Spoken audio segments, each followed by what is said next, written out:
안녕하세요. 커피 브레이크 최문기 목사입니다. 저는 한국의 가을 하늘만 맑고 푸른 줄 알았습니다. 미국에 갔더니 미국 캘리포니아의 하늘은 1년 내내 맑고 푸르렀습니다. 유럽에 와보니 유럽의 여름 하늘도 맑고 푸르렀습니다. 오늘은 이런 선입견에 대한 이야기입니다.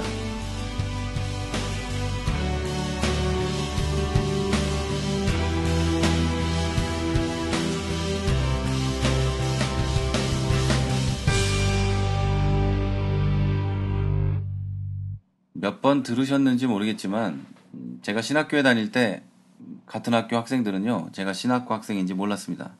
물론 이제 동기들은 알았지만 동기들 가운데도 친하지 않은 사람들 있죠. 우리 학교는 150명이나 됐기 때문에 신학과가, 제가 신학과 학생인지 몰랐습니다. 전공 수업에 들어가면 특별히 히브리어, 헬라어 이런 건 전공 수업이잖아요. 그런데 들어가면 너 왜 왔냐는 눈으로 보는 사람들도 있었죠. 이제 프라하에서 교회를 개척하고 교회에 오신 분들도 처음에는 제가 목사인지 전혀 모르는 경우도 있었습니다. 자, 이 모든 것이 증명하는 것이 뭡니까? 한마디로 제 겉모습이 사람들이 기대하는 목사의 모습과 차이가 있었다는 거죠. 저는 인터넷 설교를 들을 때 가능하면 가리지 않고 모든 목사님의 설교를 눈에 보이는 대로 듣고 싶어 합니다만, 때로는 그런 날이 있어요. 멋진 가운을 입고 보기 좋은 머리 모양과 아름다운 강대상 뒤에서 설교하시는 목사님이 눈에 띄면 그 영상을 먼저 클릭하기도 합니다. 저에게도 어려서부터 각인되어 있는 좋은 목사의 모습이 남아있는 거죠. 그런데 말이죠, 우리가 잘 알고 있는 침례 요한은, 제가 침례교 목사이기 때문에 침례 요한이라고 부릅니다. 그 침례 요한은 당시에 사람들이 말하는 선지자나 성직자의 모습은 아니었습니다. 전혀 반대되는 사람이었죠.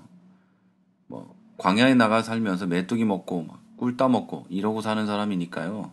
그 당시 사람들이 생각하는 괜찮은 성직자나 괜찮은 선지자의 모습과는 반대였던 거죠. 무려 400년 만에 나타난 선지자인데 그렇게 받아들인 겁니다. 그리고 예수님은요, 수천 년을 기다린 메시아인데 그들의 모습과, 그들이 기대하는 모습과는 전혀 반대되는 사람이었기 때문에 이 사람들은 예수님을 죽이죠. 세례 요한, 침례 요한도 반대되는 사람들이었기 때문에 죽입니다. 자, 이 침례 요한은 선지자 말라기를 통해서 예언된 사람인데요. 말라기는 하나님께서 내 앞길을 준비할 사자를 보내시겠다는 예언을 하면서 그 사자를 엘리야에 비유합니다. 누가복음 1장으로 가보면요, 이 침례 요한의 아버지 사가랴에게 그의 출생을 알리는 천사의 말이 써 있어요. 이렇게 써 있는데요. 자, 또 엘리야의 심령과 능력으로 주 앞에 먼저 와서, 말라기에서 예언한 여호와의 크고 두려운 날에 보내실 엘리야가 바로 세례 요한, 침례 요한인 거죠.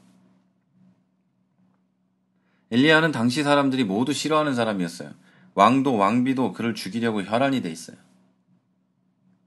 왜 그랬을까요? 그가 죄를 지적하고 하나님의 심판을 말했기 때문입니다. 침례 요한도 죄를 지적하고 심판을 말하다가 결국 죽임을 당했던 것입니다. 다시 말하지만 그 침례 요한은요, 당시 사람들이 바라던 소위 성직자의 모습은 아니었어요. 그들이 바라던 성직자의 모습은 어떤 바리새인 같고 그런 모습이 그들이 바라던 성직자의 모습이었어요. 대제사장 같이 이렇게 몸에 뭘 두르고 이런 사람들, 거룩해 보이는 사람들이 그 당시 사람들이 말하던 성직자의 모습이었고, 그것에 어긋난 요한이었기 때문에 죽인 겁니다. 자, 그럼 여기서 한 가지 여러분에게 묻고 싶은 게 있습니다. 여러분이 생각하는 목사, 여러분이 생각하는 목회자의 모습은 어떤 겁니까? 생각하는 이라고 하면 좀 그러니까 여러분이 기대하는 목회자의 모습은 어떤 모습입니까? 근데 여기서 우리 굉장히 솔직해져야 돼요. 여러분이 정말 기대하는 목사의 모습이, 목회자의 모습이 이런 침례 요한과 같은 모습일까요? 날마다 설교 때마다 또는 뭐 만나서 얘기할 때마다 여러분의 죄를 지적하고 독사의 자식들아 누가 너희들에게 다가올 심판을 피하라 하더냐 막 이렇게 얘기하고 그러면 좋으시겠어요? 그리고 여러분 교회 목사님이 뭐 괜찮은 아파트나 뭐 어디 이런 데 사는 게 아니라 저기 산속이나 풀밭에 나가서 살면서 메뚜기 잡아먹고 뱀 잡아먹고 꿀 뜯어먹고 이러면서 살면 여러분은 그분을 목사님이라고 부르실 것 같은가요?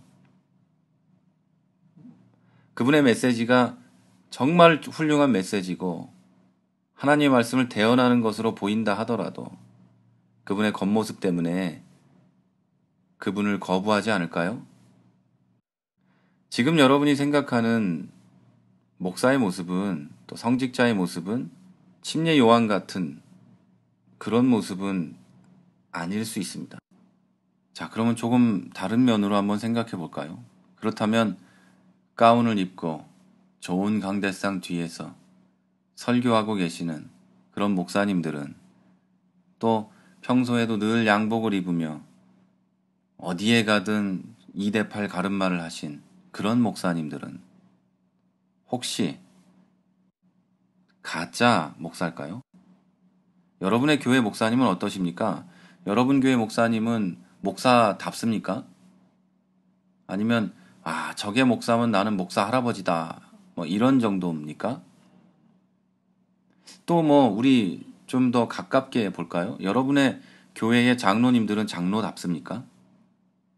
여러분 교회 집사님은 집사답습니까? 뭐 개중에 여러분 생각할 때 저 양반은 참 장로님답다. 저런 모습이 장로다. 또 어떤 집사님을 보면서 나는 저런 집사처럼 살고 싶다. 라고 하는 분도 있을 수 있겠죠. 근데 그 판단이 전부 그분들의 겉모습을 보는 것 아닌가요? 그분들의 신앙의 깊은 곳을 여러분이 판단할 수 있는 능력이 혹시 있는 건가요? 저는 오늘 커피 브레이크를 시작하면서 선입견에 대한 이야기를 할 거라고 했습니다. 어떠십니까? 선입견을 혹시 가지고 계신 것 같습니까?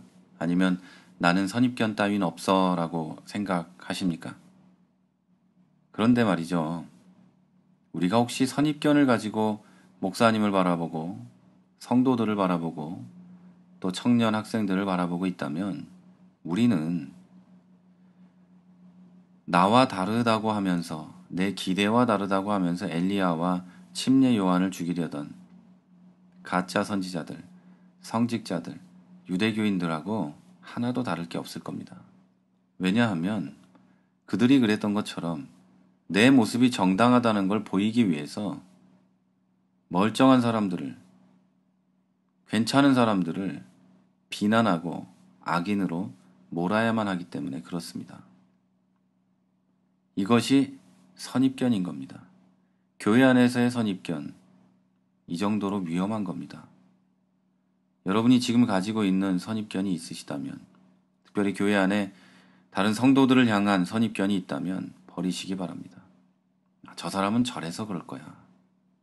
저 사람은 저래서 훌륭해. 물론 칭찬하는 쪽은 좋은 면이지만 만약에 나쁜 쪽을 가지고 계시다면 모두 버리십시오. 그 선입견이 사람을 죽일 수도 있습니다. 그리고 그 선입견이 심지어는 한 영혼이 교회를 떠나게 할 수도 있습니다. 여러분, 오늘은 선입견을 버리고 사람을 있는 그대로 모습으로 받아들이셨던 하나님의 마음을 여러분 마음 안에도 새기는 하루가 되시기를 바랍니다.